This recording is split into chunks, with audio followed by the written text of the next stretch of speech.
पाकिस्तानची 9 दहशतवादी तळं भारतानं नष्ट केली अशी माहिती डीजीएमओ राजीव घई यांच्याकडून देण्यात आली आहे। ऑपरेशन सिंदूरमध्ये 100हून अधिक दहशतवाद्यांचा खात्मा झाल्याची माहिती देण्यात आली आहे। 9 तारखेच्या कारवाईमध्ये पाकचे 35 ते 40 जवान आणि अधिकारी मारले गेले अशी माहिती देण्यात आलेली आहे।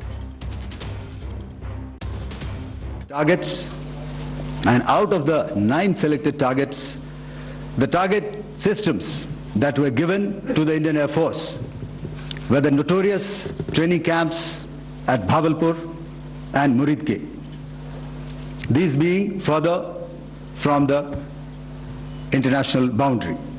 I have no doubt in my mind that we achieved total surprise, and those strikes across those 9 terror hubs left more than 100 terrorists killed.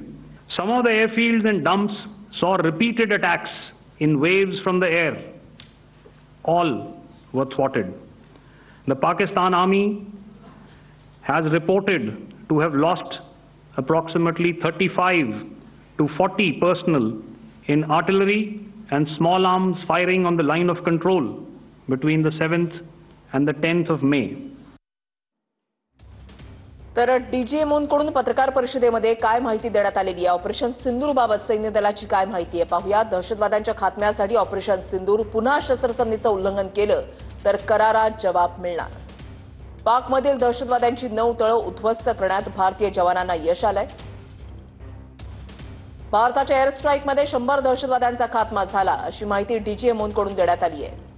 पाकिस्तानच्या 35 ते 40 सैनिक अधिकाऱ्यांचा मृत्यू झाल्याची माहिती भारतीय सैन्याकडून देण्यात आली आहे। ऑपरेशन सिंदूरमध्ये भारताचे 5 जवान शहीद झाले असंही सांगण्यात आलंय। एअर स्ट्राईकमध्ये 3 मोठ्या दहशतवाद्यांना कंठस्नान घातलं गेलं। बहावलपूर आणि मुरिदके ही दहशतवाद्यांची तळं मुख्य टार्गेट होती। भारतीय लष्करानं फक्त दहशतवादी तळांनाच लक्ष्य केलं।